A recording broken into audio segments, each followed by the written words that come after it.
আমি যে রাইতের বাড়ি কেন এসেছি, আমি যে ভিক্ষার জন্য এসেছি। শিরোবিদ্যাগামী বলেন মহারাজ, সর্বপ্রথম আমার নেমপত্রকে পাঠাইছি, তাও তুমি ভিক্ষা নেও নাই। আর রাজের এই রানী সন্তানকে পাঠাইছি, তাও তুমি ভিক্ষা গ্রহণ করবে।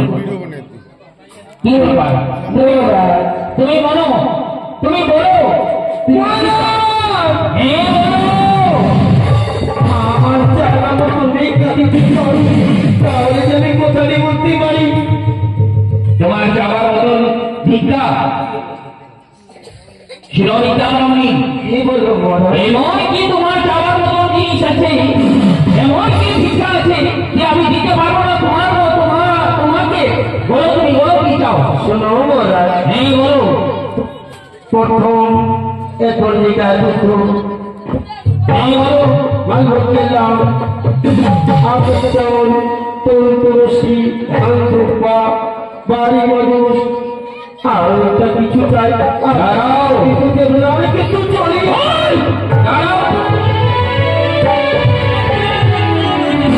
ওই নেগাবাতো, एकदम पाव भांगे टियंग बने दिया नेगाबातो एक मोरनी गाय दूध पूजाते लगे, बाड़ी मजूस पूजाते लगे, तुलसी দুপা বাতাসা সব কিছু পূজাতে লাগে। কিন্তু এমন কি জিনিস আছে যে বলতে ভয় করে? শিরোবিদ্যাগামী বলো, তুমি মনে প্রকাশ করে বলো, তুমি কি চাও? একটা কিন্তু হাসি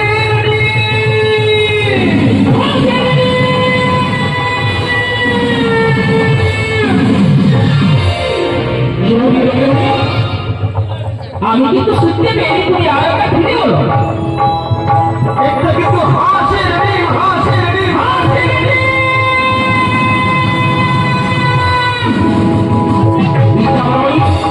হে মহারাজ, তুমি কে? তোমার আসল রূপ কি?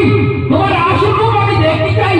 মহারাজ, আমার যদি নিজের হত্যা করতে আমি কি চাও, হইতে পারে আপনার ফায়সলা পৃথিবীটা শুরু হবে।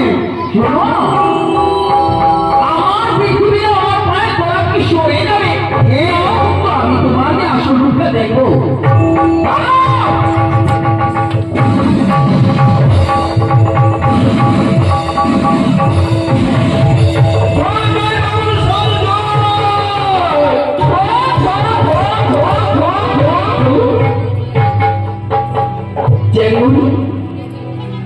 তুমি তোমার এত সাহস, আমার রাজ্যের ভিতরে চলে এসেছো তুমি।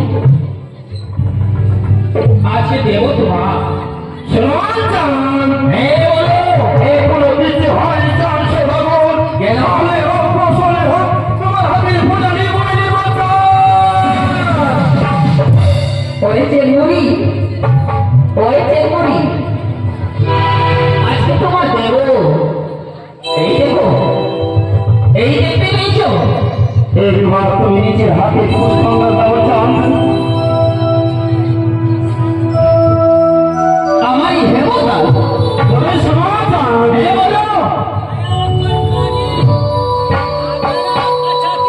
বলো বুড়ি। শোনো চান বচন